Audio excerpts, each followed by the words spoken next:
네, 오늘 본문은요, 룻기 4장 18절부터 22절까지. 베레스의 계보는 이러하니라. 베레스는 헤스론을 낳았고, 헤스론은 람을 낳았고, 람은 아비나답을 낳았고, 아미나답은 나손을 낳았고, 나손은 살몬을 낳았고, 살몬은 보아스를 낳았고, 보아스는 오벳을 낳았고, 오벳은 이세를 낳았고, 이세는 다윗을 낳았더라. 주로 계보를 이야기할 때 아브라함부터 시작을 하는데, 아브라함은 이삭을 낳았고, 이삭은 야곱을 낳았고, 야곱은 유다와 그의 형제들을 낳았고, 유다는 베레스를 낳았고, 이런 식으로 간단 말이죠. 마태복음을 우리 딱 열어봐도 마태복음에서 그렇게 나오잖아요, 그죠? 예수 그리스도의 계보니라 그러면서 아브라함의 자손, 다윗의 자손, 그러면서 이제 아브라함이 이삭을 낳았고, 이런 식으로 나간단 말이죠. 그런데 진짜 신기한 거예요, 이게. 베레스부터 시작을 하는 이 계보. 이게 룻기에 이렇게 돼 있단 말이죠. 베레스의 계보는 이러하니라. 베레스의 계보? 뭐 유다의 계보도 아니에요, 이게. 베레스의 계보는 이러하니라. 또 아브라함의 계보는 이러하니라가 아니잖아요, 그죠? 아브라함의 계보는 이러하니라. 이게 아니라 베레스의 계보는 이러하니라. 베레스는 헤스론을 낳았고, 헤스론은 람을 낳았고, 람은 암미나답을 낳았고, 암미나답은 나손을 낳았고, 나손은 살몬을 낳았고, 살몬은 라합, 우리가 잘 아는 라합에게서 보아스를 낳은 겁니다. 그리고 보아스는 룻에게서 오벳을 낳은 거예요. 그리고 오벳이 이세를 낳았고, 이세는 다윗을 낳은 겁니다. 신구약 성경을 통틀어서 사람의 이름을 책의 타이틀로 쓴 그런 성경책이 40권 정도 되는데요. 여호수아, 사무엘, 에스라, 느헤미야, 욥기, 이런 식으로 전부 사람 이름으로, 사람 이름이 이제 책의 그 타이틀이 된 거 아닙니까? 그죠? 신약에서는 마태, 마가, 누가, 요한, 야고보, 베드로, 뭐 유다, 이런 식으로, 그죠? 그런데 이 중에 여인의 이름으로 성경이 쓰인 책이 두 권 있어요. 그게 에스더하고 룻기입니다. 에스더는 유대 여자인데, 이 룻은요, 이방 여인이에요. 이방 여인, 모압 여인입니다. 오늘 우리가 살펴보고자 하는 성경과 인물이 룻에 관한 거거든요. 룻기서의 룻이라고 하는 인물이에요. 우리가 룻기를 이렇게 착 펴서 보면 룻은 사사시대 인물입니다. 그런데 모압 여인이에요. 모압이라는 민족을 여러분들이 창세기 19장에 가서 찾아보면 아브라함의 조카 롯에서부터 시작된 민족이 모압하고 암몬이란 말입니다. 소돔과 고모라를 하나님께서 불로 멸하실 때에 아브라함의 조카 롯이 식구들하고 거기를 빠져나옵니다. 롯의 아내는 뒤를 돌아봐 가지고 소금 기둥이 됐다 그러죠. 그죠? 소금 기둥이 되고, 그리고 롯하고 딸 둘하고 소알이라고 하는 성으로 피신을 갔다가 두려운 마음이 생기니까 산에 올라가서 굴에 거하게 됐다. 그런데 롯의 딸들이 아버지에게 술을 먹이고 동침해서 큰 딸이 낳은 자손들이 모압이 된 거고, 작은 딸이 낳은 자손들이 암몬 족속이 된 겁니다. 그런데 우리가 구약 성경을 읽어보면요, 모압하고 암몬은 이스라엘하고 친한 적이 없어요.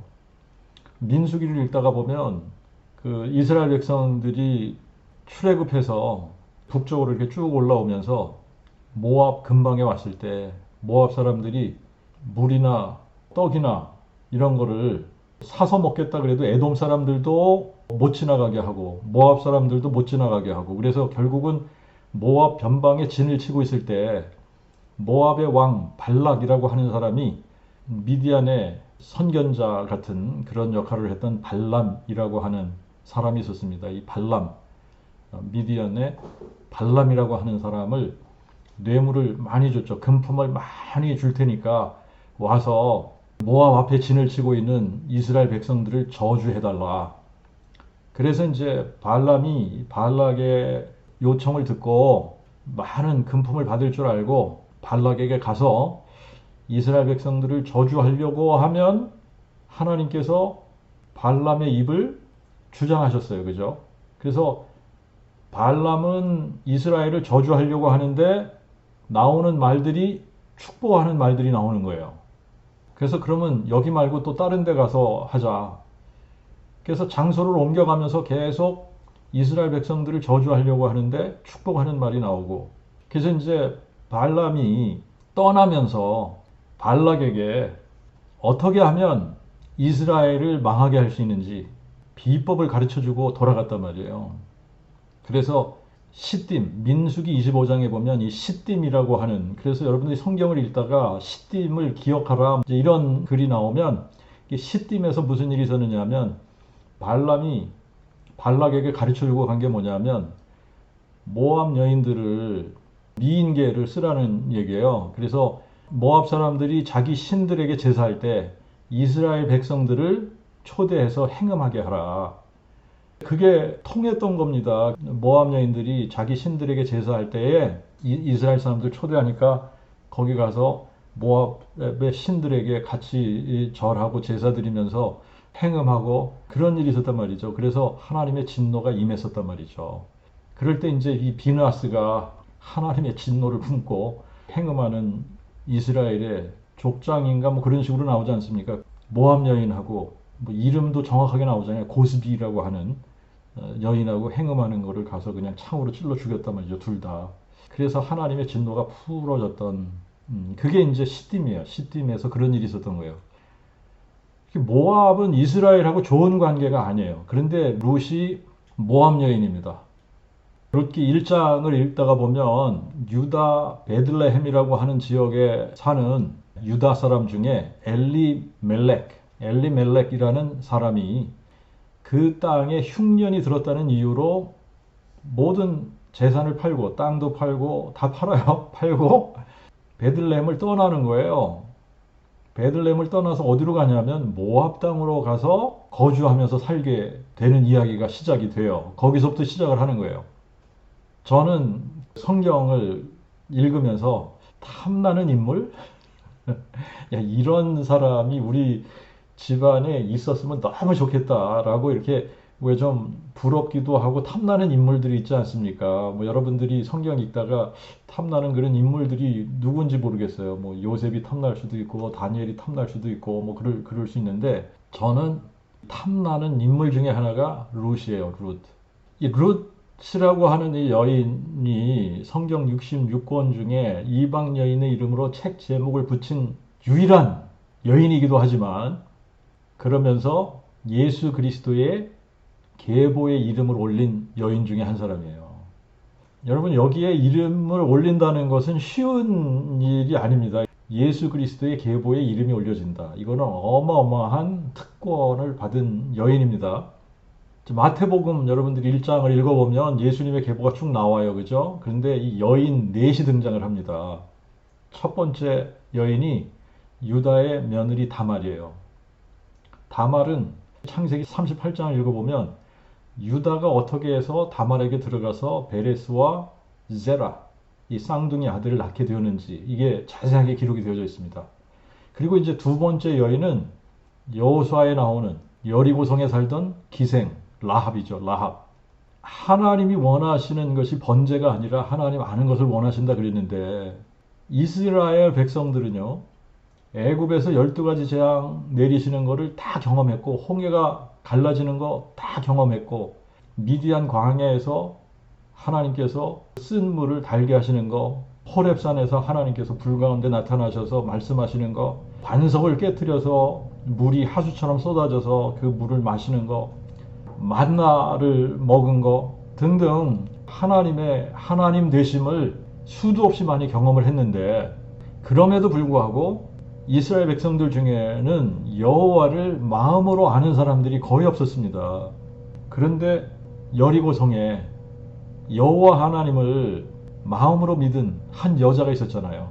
라합이라는 여자.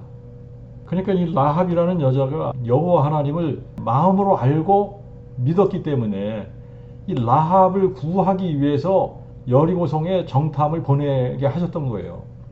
이스라엘 백성들은 라합이 전에 들었던 이야기들, 이런 것들을 자기네들이 친히 경험을 했어요. 그럼에도 불구하고 여호와 하나님을 알지 못했고 믿지 못했습니다. 그런데 라합은 여호와 하나님께서 이스라엘 백성들을 위해서 행하셨던 이야기들을 듣기만 했는데 마음에 확실하게 믿은 거예요. 그래서 뭐라고 라합이 고백을 하느냐 하면, 여호와께서 이 땅을 당신들에게 주신 줄을 내가 아나이다. 당신들의 하나님 여호와 그는 상천하지에 홀로 하나님이시라. 정말 이 고백은요, 여호와 하나님께서 이스라엘 백성들에게 듣고 싶었던 고백입니다.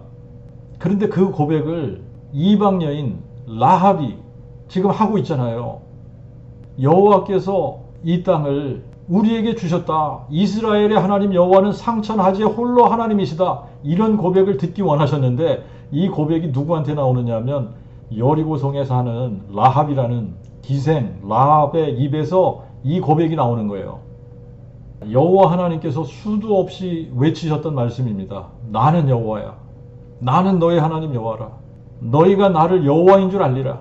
내가 너희 하나님 여호와임을 너희로 알게 하려 함이니라. 내게 이것을 나타내심은 여호와는 하나님이시요 그 외에 다른 신이 없음을 너희로 알게 하려 하심이니라. 오직 여호와는 하나님이시요 다른 신이 없는 줄을 알아 내 마음에 새기라. 나는 너를 애굽 땅 종되었던 집에서 인도하여 낸 너희 하나님 여호와니라. 너는 내 앞에 다른 신들을 두지 말지니라. 여러분, 이게 여호와 하나님께서 끊임없이 이스라엘 백성들에게 외치시고 알아듣기 원하셨던, 아무리 외치고 보여주셔도 알아듣는 자도 없고 깨닫는 자도 없고 믿는 자도 없는데, 여리고성의 이방 여인 중에 한 사람 라합이 마음으로 여호와 하나님을 알게 된 겁니다. 이 땅을 여호와께서 이스라엘에게 주셨구나. 상천하지에 여호와 하나님만이 홀로 하나님이시구나. 이거 알아버린 거 아닙니까? 여호와 하나님의 음성을 직접 듣고 경험한 이스라엘 백성들도 마음으로 믿지 못했는데, 라합이 여호와 하나님을 마음으로 알고 믿어버린 거예요. 그러니까 여호와 하나님께서 라합을 찾으러 가시지 않았겠습니까? 라합을 찾으러 가신 거예요. 인류의 족보 중에 가장 중요한 계보가 하나님이 사람 되시는 계보입니다. 그런데 라합이 여기에 들어가게 되는 거예요. 라합에 이어서 이 세 번째 그리스도의 계보에 등장하는 여인의 이름이 룻입니다. 룻. 자, 오늘 우리가 생각을 해보려고 하는 인물인데, 룻은 다말이나 라합과 같이 이방 여인이에요. 룻은 모압 여인입니다. 신명기 23장에 가서 보면요, 암몬 사람과 모압 사람들은 10대뿐만이 아니라 영원히 여호와의 총회에 들지 못한다 그랬어요. 자, 그런데 이 모압 여인이 여호와의 총회에 들었을 뿐만 아니라 여호와 하나님이 사람 되시는 그 혈통, 그 계보에 아주 중요한 일을 하는 여인으로 등장을 해요. 룻기를 읽어보면은 처음에는 그런 생각 안 들을 수 있어요. 그런데 여호와 하나님이 라합을 찾아서 구원하시기 위해서 정탐꾼을 여리고성에 보내셨던 것처럼, 베들레헴에 살고 있던 엘리멜렉의 식구들, 이제 베들레헴에 하나님께서 가뭄을 들게 하시는 거예요. 먼저 흉년이 들게 해서 엘리멜렉의 식구들을 모압으로 이주하게 하시는 겁니다. 그래서 이 말년과 룻이 결혼을 하게 하죠. 그죠? 이게 다 하나님의 계획 아래 이런 일들이 이루어진다라고 하는 거죠. 그래서 어떻게 보면 엘리멜렉, 말년, 기련은 이 일을 위해서 쓰임을 받고 일찍 하나님께서 그냥 데려가시는데, 룻을, 나오미로 하여금 룻을 유다 베들레헴에 데려와서 보아스하고 결혼하게 해서 다윗의 증조 할머니가 되게 하기 위한 하나님의 계획. 모압이라고 하는 나라를 이 엘리멜렉이 이사를 간 건데, 모압이 이렇게 조그만 동네가 아니라, 그래도 모압이라고 하는 땅이 이렇게 크게 있는데 그 중에 룻이 살고 있는 동네로 가게 하신 거예요. 룻기는 총 4장으로 되어져 있습니다. 읽어보면 읽어볼수록 아주 감동적인 러브스토리예요. 1장에서는 어떻게 모압 여인 룻이 이 스토리의 주인공이 되게 되었는지 배경 이야기가 나옵니다. 시대적인 배경은 사사들이 치리하던 때라고 나와요. 그런데 그 땅에 흉년이 들었다 이렇게 나옵니다. 그리고 그들이 살고 있던 지방은 유다 베들레헴이라고 나와요. 베들레헴이라는 말은 떡집, 빵집이라는 이야기예요. 원래 먹을 것이 풍성한 동네였습니다. 그런데 이 떡집에 흉년이 들어서 먹을 것이 없게 된 거예요. 이곳에 살던 사람들 중에 엘리멜렉이라는 사람이 등장을 해요. 엘리멜렉이라는 말의 뜻은 나의 하나님, 엘리라는 것이 나의 하나님이라는 말이고 멜렉이라는 말이 왕이라는 뜻이거든요. 그러니까 나의 하나님은 왕이시다 이런 뜻이에요. 엘리멜렉이라고 하는 이 사람에게 나오미라는 아내가 있었고 말련과 기럐이라고는 두 아들이 있었습니다. 근데 하나님을 왕으로 모신 이 사람 엘리멜렉이 그 땅에 흉년이 들었다고 하나님께서 기업으로 주신 땅 아닙니까? 하나님께서 기업으로 주신 땅인데 이 기업으로 주신 땅을 다 팔고 이방신을 섬기는 모압 땅으로 이사를 한다는 것이 이게 쉽게 납득이 가지 않는 거예요. 근데 룻기를 끝까지 읽고 나면 그래서 그랬구나 하는 생각이 들게 돼요. 베들레헴에서 모압 땅까지 가려면 거리상으로는 약 50마일 정도가 된다고 합니다. 이 50마일을 킬로미터로 계산을 하면 한 80km 정도가 된다고 그래요. 거리상으로는 50마일, 80km 정도가 되는 거리기는 하는데 평탄한 길이 아니라는 거예요. 요단 계곡을 넘어가던가 돌아가던가 해야지 되는데 요단 계곡을 넘거나 돌아가거나 하려면 이게 4,000피트 정도 된다고 해요. 그러면 한 1,200m 되는 그런 데를 넘어가거나 돌아가거나 해야 되는 겁니다. 그리고 요단강을 건너야지 되는 거예요. 요단강을 건너고 또 다시 느보산을 넘어야지 모압 땅이 나오는 거예요. 그러면 느보산이 한 4,000피트 된답니다. 그러니까 거리상으로는 50마일 정도밖에 안 되지만 이 모압 땅까지 가기 위해서는 상당히 험한 길을 가야지 됐다라고 하는 겁니다. 그런데 엘리멜렉, 나오미, 말련, 기럐이 네 식구가 유다 베들레헴을 떠나서 모압 땅으로 이사를 와서 우거하기 시작을 했다. 어떤 이유인지 몰라요. 모압에 거주한 지 얼마나 돼서 그랬는지 이유가 뭔지 나오지 않습니다. 그런데 나오미의 남편 엘리멜렉이 죽습니다. 그리고 나오미하고 아들 둘만 남았습니다. 그래서 두 아들들이 모압 여인들을 만나서 결혼을 하게 되는데 말료는 룻이라는 여인을 만나서 결혼을 하고 기럐은 오르바라는 여인하고 결혼을 합니다.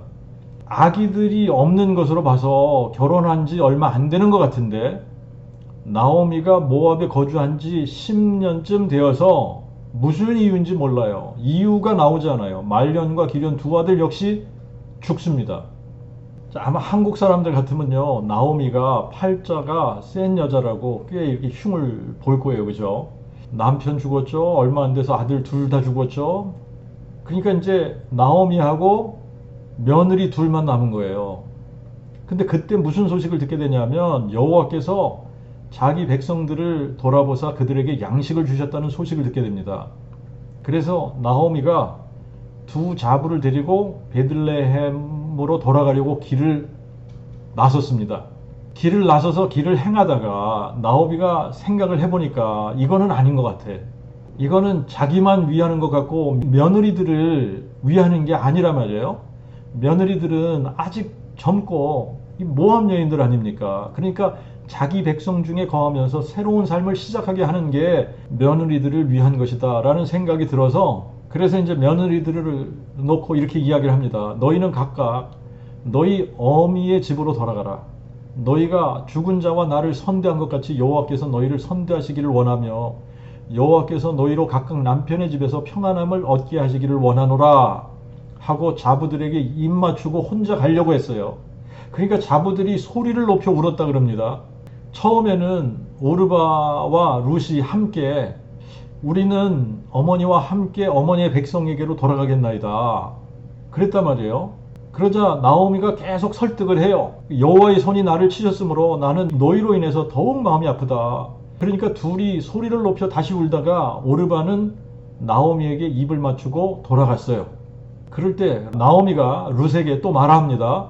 보라, 내 동서는 자기 백성과 자기 신들에게로 돌아갔나니 너도 동서를 따라 돌아가라. 잘 들으세요. 내 동서는 자기 백성과 자기 신들에게로, 내 동서는 그녀의 백성과 그녀의 신들에게로 돌아갔나니 너도 내 동서를 따라 돌아가라.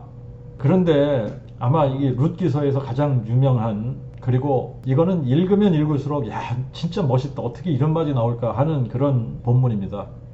룻이 나오미에게 이렇게 말합니다.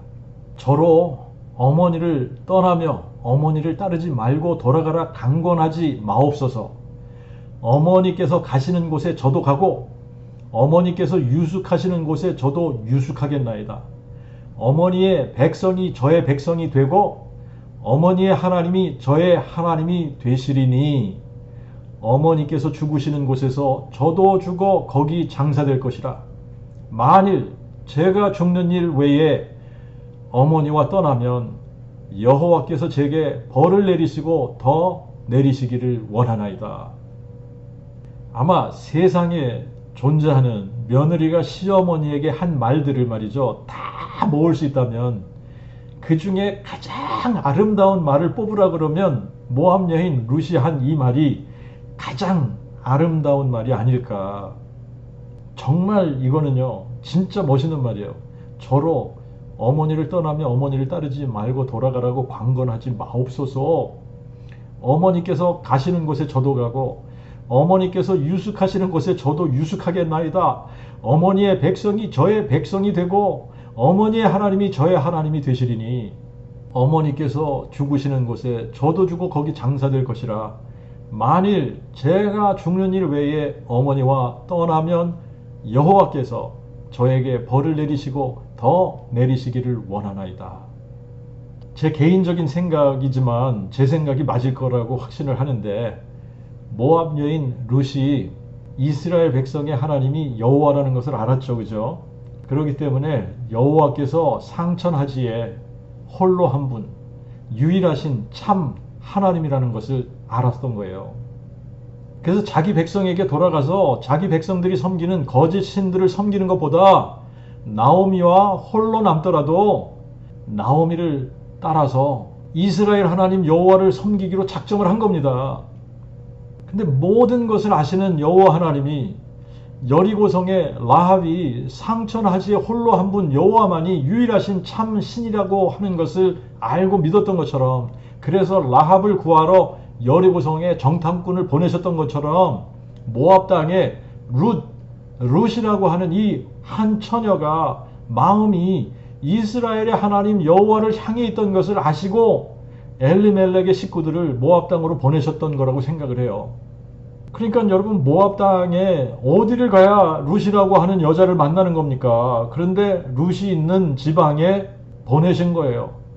그래서 엘리멜렉부터 말련과 기럨, 남자들 중에 하나라도 살아남아 있으면 모압 땅에 끝까지 남게 될 줄을 아시고 엘리멜렉부터 말련과 기럨까지 모든 남자들을 불러가신 겁니다. 이제는 나오미가 홀로 모압 땅에 남아 산다는 것 자체가 무모한 일이 돼버린 거예요. 그래서 베들레헴으로 다시 돌아올 수밖에 없는 상황이 된 겁니다. 이 과정에서 룻의 어떠함이 드러나 버린 거예요. 룻이 자기 시어머니 나오미를 향한 이 아름다운 마음뿐만이 아니라 여호와 하나님을 향한 룻의 신앙이 이게 보여진 거잖아요. 어머니의 백성이 저의 백성이 되고 어머니의 하나님이 저의 하나님이 되시리니 여호와, 이스라엘의 하나님 여호와가 저의 하나님이에요. 제가 죽는 일 외에 어머니와 떠나면 여호와께서 이스라엘의 하나님, 이름이 여호와라는 거 어떻게 알았죠? 여호와께서 제게 벌을 내리시고 더 내리시기를 원하나이다. 여러분, 모압뿐만 아니라 이스라엘 주변 국가들이 섬기는 신들, 그모스, 밀곰, 몰렉, 바알, 이런 신들, 여러분 이런 신들을 섬기는 굉장히 음란하고 파괴적이고 악의를 제물로 드리는 인신제사를 드리고 알고 보면 굉장히 조잡스러운 신들입니다. 룻은 라합과 마찬가지로 이스라엘의 하나님 여호와에 대해서 들었을 때에 자기 백성들이 섬기는 신과 다르다라는 것을 인지한 겁니다. 그리고 이스라엘의 하나님 여호와가 참신이다라는 확신을 가졌던 것 같아요. 그래서 1장 15절에 오르바는 그녀의 백성과 그녀의 신들에게로 돌아갔다고 나옵니다만, 룻은 어머니의 백성이 저의 백성이 되고 어머니의 하나님이 저의 하나님이 되시리니, 자, 이 고백은요, 나오미를 향한 룻의 순수한 마음도 포함이 되어져 있지만 여호와 하나님을 향한 룻의 마음이 들어가 있는 거예요. 이게 나오미가 베들레헴에 돌아왔을 때 보리 추수를 시작할 때라고 나옵니다. 보리 추수를 시작할 때, 보리가 막 익은 첫 이삭 한 단을 여호와 앞에 가져와서 흔들어 드리는 절기가 초실절이에요. 그러니까 이때가 초실절 기간이겠죠, 그죠? 6월절 초실절, 6월절 무교절 초실절, 이게 백투백으로 이렇게 온단 말이에요. 보리 추수를 하게 되면 첫 이삭 한 단을 잘라서 그것을 여호와 앞에 가져와서 흔들어서 드리는 절기, 이게 이제 초실절인데, 바로 이때가 보리 추수를 시작할 때라고 기록을 합니다. 그리고 2장에서 룻기서의 남자 주인공 보아스가 등장을 해요. 보아스에 대해서 뭐라고 기록을 하느냐면, 엘리멜렉의 친족 중 유력하고 부유한 자가 있으니 그의 이름이 보아스더라, 이렇게 나옵니다. 룻이 나오미를 따라서 베들레헴에 왔는데 다 팔고 갔지 않습니까? 그죠? 다 밭도 팔고 집도 팔고 다 팔고 갔는데 10년 만에 모든 것을 다 잃고 돌아온 나오미에게 뭐가 있겠어요? 나오미를 반겨맞는 동네 사람들에게 나오미가 나를 나오미라고 부르지 말고 마라라 부르라 그래요. 나오미는 즐거움이라는 뜻인데, 그리고 마라라는 말은 쓰다 이런 뜻이거든요. 자기가 내가 풍족하게 나갔더니 여호와께서 나로 비어 돌아오게 하셨느니라. 그러니까 내가 풍족하게 나갔다가 빈손으로 돌아왔어. 그러니까 나를 나오미라고 하지 말고 마라라고 그래. 이제 과부 둘이잖아요, 그죠? 과부들, 힘이 없는 여인들이고 가난한, 이제 모든 것을 다 잃고 돌아왔는데, 그래서 룻이 밭에 가서 이삭을 줍겠다고 허락해달라고 그래요. 그래서 2장 3절에 가서 보면 우연히 엘리멜렉의 친족 보아스에게 속한 밭 한 부분에 이르렀더라. 이게 사람에게는 우연이지만 우리가 계획한 일이 아닌데 어떻게 자연스럽게 어떤 일이 생겼다 그러면 우연이라고 우리는 이야기하죠, 그죠? 우연이에요. 사람에게는 우연인데 하나님의 섭리로 이루어지는 일입니다, 이게. 자, 이때까지 룻도 보아스가 누군지 모르고 보아스도 룻이 누군지 몰라요. 그래서 보아스가 룻을 보고서는 자기 사환에게 이렇게 묻습니다. 이는 네 소녀냐? 그랬더니 사환이 룻에 대해서 자세하게 이야기를 해주는 거예요. 나오미와 함께 모압 지방에서 돌아온 모압 소녀인데 아침부터 와서 잠시 집에서 쉰 것 외에 지금까지 계속 일하는 중이라고. 다른 사람이 룻을 봤을 때 소녀라고 이야기할 정도면 굉장히 애띤 거예요, 그죠? 그 말을 듣고 보아스가 룻에게 뭐라고 말을 하냐면 내 딸아 그럽니다. 내 딸아. 그러니까 굉장히 나이 차이가 많이 나는 거예요. 내 딸아 들으라. 이삭을 주러 다른 밭으로 가지 말며 여기서 떠나지도 말고 나의 소녀들과 함께 있으라. 그들이 베는 밭을 보고 그들을 따르라. 내가 그 소년들에게 명하여 너를 건드리지 말라 하였느니라. 목이 마르거든 그릇에 가서 소년들의 길러온 물을 마실지니라. 굉장한 페이보를 베푸는 거예요. 그죠? 그러니까 룻이 땅에 엎드려 절하면서 이렇게 말합니다. 저는 이방 여인이거늘 당신이 어찌하여 제게 은혜를 베푸시며 저를 돌아보시나이까? 보아스가 룻에게 대답을 이렇게 합니다. 내 남편이 죽은 후로 내가 시어머니에게 행한 모든 것과 네 부모와 고국을 떠나 전에 알지 못하던 백성에게로 온 일을 내가 자세히 들었노라. 이스라엘의 하나님 여호와께서 그 날개 아래로 보호를 받으러 온 너에게 온전한 상 주시기를 원하노라. 레위기 19장하고 신명기 24장을 보면요, 객과 고아, 과부를 위해서 땅에 곡물을 벨 때에 모퉁이까지 다 거두지 말고 떨어진 이삭을 줍지 말고 포도원 열매도 다 따지 말고 떨어진 열매를 줍지 말라 그랬습니다. 보아스가 자기 소년들에게 룻이 곡식 단 사이를 다니면서 주울 때 책망하지 말라 그러고 그녀를 위해서 여러 줌씩 떨어뜨려서 버려두라 그래요. 그러고 꾸짖지 말라고 일러둡니다. 그래서 룻이 저녁 때까지 주운 것들을 이렇게 떨어봤더니 한 에바를 주었다 그랬어요. 한 에바 그러면 4리터 정도 되는 양이에요. 그러니까 꽤 많이 주운 거예요. 나오미가 그걸 보고 놀래요. 오늘 어디서 주웠느냐? 어디서 일을 하였느냐? 너를 돌아본 자에게 복이 있기를 원하노라. 그 사람이 보아스예요. 이 말을 듣고 나오미가 이렇게 말을 합니다. 그가 생존한 자와 죽은 자에게 은혜 베풀기를 그치지 아니하는도다. 그 사람은 우리의 근족이니 우리 기업을 물을 자 중에 하나니라. 나오미가 보아스를 우리의 기업 물을 자 중 하나라고 이야기를 합니다. 자, 이제 이 기업 물을 자라고 하는 말이 여기서 이제 등장을 하죠. 고엘, 기업 물을 자, 고엘이라는 단어인데 kinsman redeemer라고 영어에서는 kinsman redeemer라고 하는데 레위기 25장 여러분들이 레위기 25장 23절부터 25절에 가서 보면 이런 말씀이 있습니다. 토지를 영원히 팔지 말 것은 토지는 다 내 것임이니라. 이는 너희가 나와 함께한 나그네들이여 우고하는 자들임이니라. 너희는 또한 너희 기업의 온 땅에서 그 토지 무르기를 허락할지니 만일 너희 형제가 가난하여 그 기업 얼마를 팔았으면 그 근족이 와서 동족에 판 것을 물을 것이요. 원래 가나안 땅은 이스라엘 민족의 땅이 아니지 않습니까? 그런데 하나님께서 가나안 족속들을 그냥 몰아내셨는데 그 이유를 그들의 죄악이 그들을 땅에서 토에 내치게 하셨다 그랬거든요. 그리고 이스라엘에게 가나안 민족이 거하던 땅을 차지하게 하신 겁니다. 그래서 이제 그 가나안 땅에 들어가서 이스라엘로 하여금 제비 뽑기를 해서 땅을 기업으로 놓아 주신 거거든요. 그런데 가나안 땅뿐만이 아니라 이 지구 전체가 하나님 거잖아요. 하나님께서 만드셨으니까 하나님 거란 말이에요. 그러니까 토지를 영영히 팔지 말라고 명하신 겁니다. 만약에 형편이 어려워서 토지를 팔았다 그래도 근족이 와서 동족에 판 것을 물을 수 있게 하셨다. 이거를 토지 무르기라고 하는 거예요. 그래서 토지 무르기를 허락할지니 그러셨어요. 근데 이 토지를 무르기 위해서는 근족이 필요한 거예요. 근족. 토지 무르기를 할 수 있는 근족을 다른 말로 기업 물을 자라고 하는 겁니다. 기업 물을 자의 의무는 이제 의무라고 이거를 해야지 될지 의무는 아니죠. 그죠? 권리라고 해야지 될 거예요. 권리. 토지 무르기만 하는 것이 아니라 자손을 잇게 하는 역할도 함께 감당을 해야지 돼요. 그래서 이제 3장에서 나오미가 룻에게 이렇게 이야기를 해줘요. 내 딸아, 내가 너를 위하여 너로 안식할 곳을 구하여 너로 복되게 하여야 하지 않겠느냐 하면서 이제 룻에게 어떻게 행해야지 되는지를 자세하게 가르쳐 줍니다. 그래서 룻이 나오미에게 이렇게 말을 해요. 어머니가 제게 하신 말씀대로 제가 다 행하리이다. 그러니까 룻은 자기만을 위하지 않고 자기 시어머니를 위해서 그런 선택을 하는 거예요.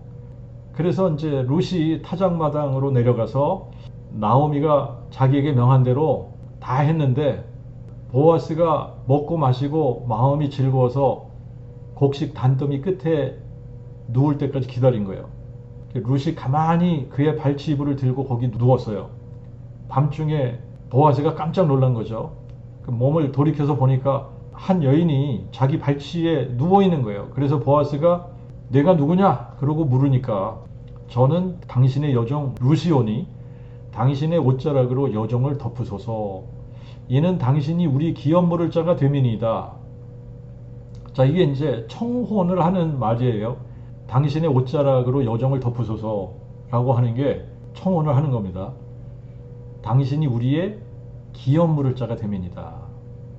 그러니까 보아스가 이렇게 말을 해요. 내 딸아, 여호와께서 내게 복 주시기를 원하노라.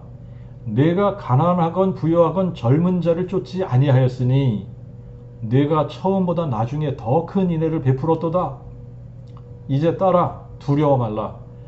내가 네 말대로 내게 다 행하리라. 내가 현숙한 여인인 줄을 나의 성읍 사람들이 다 아느니라.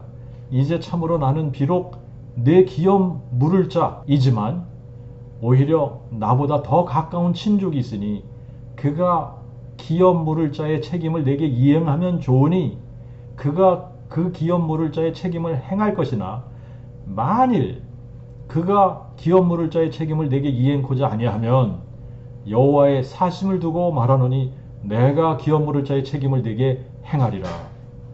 나오미가 룻에게 시킨 게 뭐냐면 보아스에게 가서 청혼하라고 그런 거예요. 청혼하라고 시킨 거고, 보아스는 룻이 그렇게 하는 것을 보고 감동을 먹은 겁니다. 왜냐하면 보아스는 엘리멜렉의 친족인데 엘리멜렉보다 나이가 많을 수 있어요. 룻은 아직 소녀 소리를 들을 만큼 애띤 여자입니다. 그래서 보아스도 룻을 부를 때 뭐라고 부르죠? 내 딸아, 내 딸아 이렇게 부르잖아요. 내 딸아, 여호와께서 내게 복 주시기를 원하노라. 내가 가난하건 부유하건 젊은 자를 쫓지 않고, 자기에게 그렇게 청혼한 그 부분에 대해서 굉장히 감동을 먹은 거죠.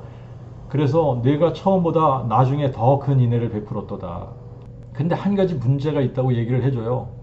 보아스보다 더 가까운 친족이 있다는 거예요. 기업 물을 자의 책임은 가까운 친족부터 책임을 지는 게 원칙입니다. 그래서 기업 물을 자의 조건이 세 가지인데, 첫 번째는 근족이래야 돼요. 가까운 친척이래야 되는 거죠. 혈육이래야 되는 거죠. 그래서 가까운 순서부터 기업 물을 자의 권리를 갖는 거예요. 그 두 번째는 자기가 안 하고 싶으면 안 해도 돼요. 그러니까 기업 물을 자의 권리라는 거는 자기가 자원해서 하는 겁니다. 나에게 손해가 갈 것 같아, 그래서 난 못하겠어, 그러면 안 해도 되는 거예요. 그리고 세 번째가 그것을 갚아줄 수 있는 재정적인 능력이 있어야 돼요. 아무리 내가 기업 물을 자의 책임을 내가 이행하고 싶다, 그래도 나한테 그 재력이 없으면 못하는 거예요.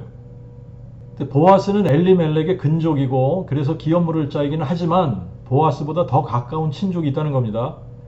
그래서 더 가까운 친족이 기업 물을 권리를 행사하면 자기는 하고 싶어도 못한다는 이야기를 하고 있는 거예요. 그런데 어떤 이유가 됐던 기업 물을 자의 권리를 행사하지 않으면 내가 꼭 그 책임을 너에게 이행하겠다, 이렇게 약속을 하는 겁니다. 그리고 4장에 가서 보아스가 그 일을 행하는 거가 나오는 거예요. 이제 성문에 가서 앉았어요. 그 성의 장로들 10명을 청해서 앉게 했습니다. 그리고 그 기업 물을 자, 자기보다 가까운 친족, 그 기업 물을 자가 지나가는 것을 보고서 불렀어요. 불러서 엘리멜렉의 기업 물을 자의 책임을 지라고 요구를 하는 거예요. 내가 물으려면 물으려니와 내가 물으지 아니하려면 내게 구하여 알게 하라. 내 다음은 나요, 그 외에 물을 자가 없느니라. 자, 이제 그 사람은요, 땅만 책임져 주면 되는 줄 알고 처음에는 내가 물으겠다 그랬어요. 근데 보아스가 이렇게 얘기를 하는 거예요. 내가 나오미의 손에서 그 밭을 사는 날에 죽은 자의 아내 모압 여인 룻에게서 사서 그 죽은 자의 기업을 그 이름으로 잇게 하여야 할지니라. 그러니까 그 사람이요, 갑자기 생각이 바뀌었습니다. 잠깐만, 그러면 나는 내 기업에 손해가 날 것 같아. 그러니까 나 자신의 힘으로는 물으지 못하겠으니까 나의 물을 권리를 네가 취하라. 나는 물으지 못하겠노라. 이렇게 돼서 보아스가 엘리멜렉의 기업 물을 자의 책임을 이행하면서 말년에 기업 물을 자까지 해버리는 거예요. 그래서 룻을 아내로 맡게 되고, 그래서 여호와께서 잉태케 하셔서 아들을 낳게 됐는데, 아들을 낳으니까 여인들이 나오미에게 찬송할지로다. 여호와께서 오늘 내게 기업 물을 자가 없게 아니하셨도다. 이 아이의 이름이 이스라엘 중에 유명하게 되기를 원하노라. 이는 내 생명의 회복자요, 내 노년의 봉양자라. 이는 너를 사랑하며 내게 7 아들보다 귀한 내 며느리가 낳은 자로다. 그래서 그 이웃 여인들이 나오미에게, 나오미가 아들을 낳았다 그러면서 아기의 이름을 지어준 거예요. 오벳, 섬기는 자라는 뜻입니다. 오벳이라는 이름을 붙여준 거예요. 그런데 이 오벳이 다윗의 부친 이새의 아버지였더라. 룻기는 베레스에서부터 시작한다 그랬잖아요. 베레스에서부터 시작해서 계보가 어디에서 끝나냐면 다윗에서 끝나요. 이게 굉장히 의아하다 그랬잖아요. 그죠? 아브라함부터 시작하지 않고 베레스부터 시작을 한다. 이게 참 의아한 계보다. 아브라함이 이삭을 낳고 이삭이 야곱을 낳고, 야곱은 유다와 그의 형제를 낳았고, 유다는 베레스를 낳았고, 이렇게 나가는 게 정상인 것 같은데, 그런데 아브라함부터 시작을 하지 않고 베레스는 헤스론을 낳았고, 헤스론은 람을 낳았고, 람은 암미나답을 낳았고, 암미나답은 나손을 낳았고 나손은 살몬을 낳았고 살몬은 보아스를 낳았고 보아스는 오벳을 낳았고 오벳은 이새를 낳았고 이새는 다윗을 낳았더라. 창세기 49장을 가서 여러분들이 보시면은 야곱이 죽기 전에 자기 아들들을 다 불러놓고 일일이 한 사람 한 사람 내가 너희들의 훈일에 되어질 일들을 말해주겠다. 그러면서 이제 한 사람 한 사람 기도를 해주죠. 그죠? 그러면서 각 지파별로 어떻게 될 건지 예언을 해주는 겁니다. 그런데 49장 10절을 가서 보면 야곱이 유다에 대해서 뭐라고 얘기하냐면요. 홀이 유다를 떠나지 아니하며 입법자의 지팡이가 그의 발 사이를 떠나지 아니하기를 실로가 오시기까지 하리니 그에게 모든 백성이 모이리로다. 홀이라고 하는 것은 셉터, 왕의 지팡이를 얘기하는 겁니다. 그러니까 왕권이 유다를 떠나지 아니하겠다 이 말이에요. 자, 그런데 우리가 사무엘상을 읽다가 보면 이스라엘의 첫 번째 왕이 유다 지파에서 나오는 게 아닙니다. 유다 지파에서 나오는 게 아니라 어디서 나와요? 베냐민 지파에서 나오잖아요. 사울이 이스라엘의 첫 번째 왕인데 베냐민 지파예요. 그런데 사울이 왕이 될 때 다윗은 아직 어린아이였던가? 그죠? 태어나지도 않았던가? 다윗이 사울 앞에 서서 골리앗을 대할 때가 17살이거든요. 그러니까 뭐 아주 어린 나이였을 거라고 생각을 해요. 근데 룻기를 누가 썼다고 우리가 알고 있느냐면 사무엘이 썼다라고 알고 있습니다. 룻기를 사무엘이 썼다. 사무엘은 사사시대의 마지막 사사예요. 사무엘이 마지막 사사하고 사무엘이 기스의 아들 사울에게 기름을 부어서 왕으로 삼습니다. 그죠? 그리고 나서 이새를 찾아가서 아들들을 다 오라고 그런 다음에 다윗에게 기름을 부어서 후일에 왕이 될 거를 예견을 한단 말이죠. 자, 만약에 사무엘이 룻기를 썼다라고 하면 베레스부터 계보를 시작한 이유가 분명히 있겠다라고 하는 생각이 듭니다. 다윗이 베레스의 10대 손이라는 것을 강조한 거예요. 여기서. 다윗이 베레스의 10대 손이야. 이거를 강조한 거예요. 왜 그러냐면요. 창세기 38장에 가서 보면 베레스의 출생 이야기가 나옵니다. 유다의 며느리 다말이 어떻게 유다로부터 베레스를 낳게 되었는지 이게 기록이 되잖아요. 창세기 38장에 가서 보면 자, 유다는 자기 며느리가 창녀인 것처럼 가장을 했기 때문에 자기 며느리인 줄 모르고 창녀라고 생각하고 들어간 겁니다. 그런데 자기 며느리 다말한테 들어간 거예요. 그래서 다말이 유다로 말미암아 잉태해서 아들을 낳았는데 베레스와 세라를 낳은 겁니다. 근데 신명기 23장 2절에 무슨 말씀이 있느냐면 이런 말씀이 있어요. 사생자는 여호와의 총회에 들어오지 못하리니 10대까지 여호와의 총회에 들어오지 못하리라. 근데 여기서 사생자라고 번역한 히브리어가 맘제르라는 단어입니다. 근데 이 맘제르라는 단어는 영어로 bastard, 아비 없는 자식, 우리식으로 얘기하면 홀의 자식 뭐 이런 겁니다. 그죠? 이 뜻을 보면 근친상간으로 태어난 자식, 혼외 자식 이런 의미가 들어있어요. 그러니까 베레스는 유다가 다말에게서 낳았거든요. 그러니까 이게 어떤 면에서는 근친상간이 될 수도 있고 혼외 자식이 되기도 하고 그러는 겁니다. 그래서 사무엘은 베레스를 맘제르라고 본 거예요. 여호와의 총회에 들어오지 못하는 겁니다. 근데 그게 10대까지 들어오지 못한다 이렇게 된 거예요. 그럼 10대까지 그러면 우리는 이제 이런 거를 읽을 때 어떻게 이해하면 10대까지 못 들어와 그러면 10대까지 못 들어가고 11대부터 들어갈 수 있다고 보는 건데 유대인들은 10대까지 그러면 10대부터는 들어갈 수 있는 거로 보는 거예요. 그러니까 여러분들이 성경을 읽을 때 3일 후에 와 그랬는데 3일 만에 오잖아요. 그죠? 3일 후, 3일, 3일째 이거를 다 같은 식으로 유대인들은 생각을 한단 말이에요. 그래서 이제 이 유다와 다말 사이에서 태어난 베레스를 맘제르라고 본 겁니다. 그래서 이스라엘 백성이 왕을 요구할 때 유다 지파에서 왕이 나와야 하는데 베레스로부터 10대가 되어야 여호와의 총회에 들어올 수 있단 말이에요. 그러니까 만약에 창세기 49장 10절의 말씀이 성취가 되려면 다윗의 아버지 이새가 왕이 된다든지 뭐 그렇게 돼야지 되는데 이새까지는 안 되는 겁니다. 왜 그러냐면 맘제르는 10대까지 여호와의 총회에 들어올 수 없기 때문에. 그래서 유다 지파에서 10대까지 왕이 될 수 없는 거예요. 아직 유다 지파에서 왕이 될 자격을 갖춘 사람이 아직 나올 수가 없는 겁니다. 왜 그러냐면 최소한 10대째부터 여호와의 총회에 들어올 수 있기 때문에. 신명기 23장 2절의 율법대로 하면 맘제르인 베레스의 10대 손이 누구냐면 다윗이에요. 그러니까 다윗이 유다 지파에서 왕이 될 수 있는 첫 번째 사람이 되는 거예요. 자, 그 다음에 이제 신명기 23장 3절에 보면요. 암몬 사람과 모압 사람은 여호와 총회에 영원히 들어오지 못하리라 그랬거든요.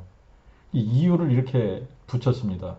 너희가 애굽에서 나올 때 떡과 물로 영접하지 아니하였을 뿐 아니라 발람에게 뇌물을 주어 너희를 저주케 하려 하였느니라. 그러므로 암몬 사람과 모압 사람은 여호와의 총회에 10대뿐 아니라 영원히 들어오지 못하리라. 그런데 룻이 모압 여인 아니에요? 그죠?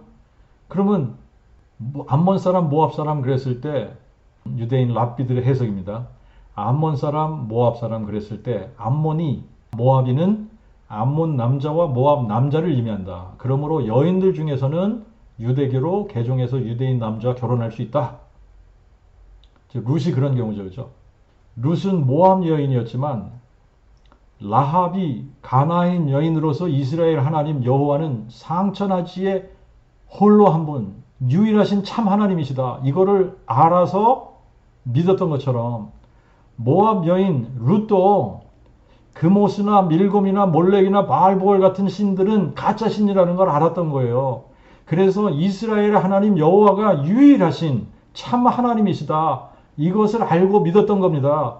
그래서 여호와께서 베들레헴에 가뭄을 허락하시고 엘리멜렉 식구들을 모압까지 보내서 룻을 아내로 얻게 한 다음에 말년과 기련 모두 불러가시고 과부가 되게 하셔서 나오미하고 함께 유다 베들레헴까지 돌아오게 하신 거예요. 그래서 보아스에게 기업 물을 자의 책임을 행하게 하셔서 그 믿음으로 인류의 진짜 기업 물을 자 예수 그리스도께서 이 세상에 오시는 통로 역할을 하게 된 거예요. 룻기는 기업 물을 자에 대한 책이거든요. 사람들이 사는 땅 하나님이 만드셨기 때문에 다 하나님 겁니다. 하나님께서 사람들에게 땅을 정복하라고 그러셨어요. 너희들이 땅을 정복하고 다스리라고 그러셨어요. 그런데 이거를 사탄에게 빼앗긴 거예요. 자, 하나님은 사람, 아담을 위해서 에덴 동산을 만들어 주셨잖아요. 그게 낙원이란 말입니다. 이 지상 낙원을 만들어 주신 거예요. 여기서 다스리라고 그랬거든요. 이 땅에서 너희들이 정복하고 다스려라.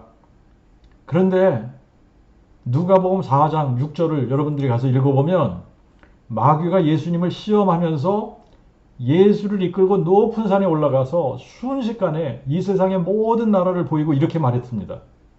이 모든 권세와 그 영광을 내게 주리니 이것은 내게 넘겨준 것이므로 내가 나의 원하는 자에게 주노라. 그러므로 내가 만일 나에게 절하면 다 내 것이 되리라. 자, 이 말을 여러분들 잘 들어보면요. 세상 모든 권세의 영광을 자기에게 넘겨준 거라는 거예요. 그 언제 사탄에게 넘겨준 거냐? 에덴 동산에서 아담과 하와가 마귀의 말을 듣고 선악과 열매를 따먹었을 때 이게 넘겨준 거예요. 마치 엘리멜렉이 자기에게 기업으로 준 땅을 팔고 모압으로 갔던 것처럼 아담과 하와가 자기들에게 기업으로 준 에덴 동산을 마귀에게 넘겨주고 쫓겨났던 겁니다. 그래서 낙원을 잃어버린 거예요. 다스리는 권세도 뺏겨버린 겁니다. 마귀에게 빼앗겨버린 낙원, 마귀에게 넘겨진 권세, 이거를 되찾기 위해서 누가 필요하냐? 기업 물을 자가 필요한 거예요. 기업 물을 자의 조건은 근족이래야지 되는 겁니다. 근족이래야 되고 자원해야지 되고 물을 능력이 있어야지 돼요. 인류의 문제는 아담 이래로 토지 무르게 할 능력 있는 사람이 하나도 없는 거예요. 그래서 하나님이 사람이 되신 겁니다. 사람이 되시면서 유다 지파 다윗의 혈통으로 오셔서 우리의 근족이 되신 거예요. 그리고 예수님은 요한복음 10장 18절에 누가 생명을 내게서 빼앗는 것이 아니라 내가 그것을 스스로 내어놓나니 나는 그것을 내어놓을 권세도 있고 다시 가질 권세도 있느니라. 예수님이 자진해서 스스로 자신의 생명을 우리를 위해서 내어놓는다고 말씀하신 거잖아요. 그리고 예수님만 인류의 토지 무르기를 할 수 있는 능력이 있으신 분입니다. 베드로전서 1장 18절 19절에 보면 너희가 알거니와 너희가 너희 조상에게서 받은 바 망령된 행실에서 대속된 것이 은이나 금같이 없어질 것으로 된 것이 아니요 오직 흠없고 점없는 어린 양 같은 그리스도의 보배로운 피로 된 것이니라. 자, 이것을 계시록에서 이렇게 묘사했습니다. 계시록 5장 5절과 9절 10절을 보면 보라 유다 지파의 사자 곧 다윗의 뿌리가 이기셨으니 책을 펴고 그 7봉인을 떼시리라. 그들이 새 노래를 노래하되 책을 취하시고 그 봉인을 떼시기 합당하도다. 일찍 죽임을 당하사 각 족속과 방언과 백성과 나라 가운데서 자신의 피로 우리를 사서 하나님께 드리시고 우리로 우리 하나님께 왕들과 제사장으로 삼으셨으니 우리가 땅에서 다스리리로다. 여러분 기업 물을 자를 히브리어로는 고엘이라고 합니다. 고엘이라는 거예요. 고엘이 기업 물을 자예요. 근데 이 고엘은 가알이라는 동사에서 나온 명사입니다. 근데 이 가알이라는 단어를 찾아가서 보면 무르다, 혈족 관계에 대한 동양법을 따라 무르다, 즉 가장 가까운 친척이 되다. 친척의 소유를 다시 사든지 그의 과부와 결혼하든지 등에 하여 가장 가까운 친척이 되다. 근족이 되다. 또 복수자가 되다. 구해내다. 일가가 될 의무를 행하는 친척. 사다, 배상하다, 무르다. 또 이 영어로 이제 그 의미를 살펴보면 to redeem, act as kinsman redeemer 이렇게 되어 있어요. 그런데 이제 이 말이 말이죠. 성경을 찾아보면 한 21번 정도 나온다 그러는데 욥기 19장 25절에 보면 내가 알기에 나의 대속주가 살아계시니 후일에 그가 땅 위에 서실 것이라 그럴 때 그 대속주라고 하는 그 표현이 갈이라는 단어가 쓰신 거예요. 그런데 나의 대속주니까 갈리가 되는 겁니다. 그리고 시편 19편 14절에는 정확하게 누가 대속주인지 나의 반석이요 나의 대속주인 여호와여 내 입의 말과 마음의 묵상이 주 앞에 연락되기를 원하나이다. 그런데 나의 대속주가 나의 대속주이신 여호와 이거를 아도나이 갈리 근데 아도나이는 우리가 그냥 여호와를 아도나이라고 읽는 거 아닙니까? 그죠? 그러니까 이거를 정확하게 하나님의 이름을 표기해서 읽으면 예호바 갈리가 되는 거예요. 여호와가 나의 기업 물을 자야 이 말이에요. 여호와가 우리의 기업 물을 자라는 겁니다.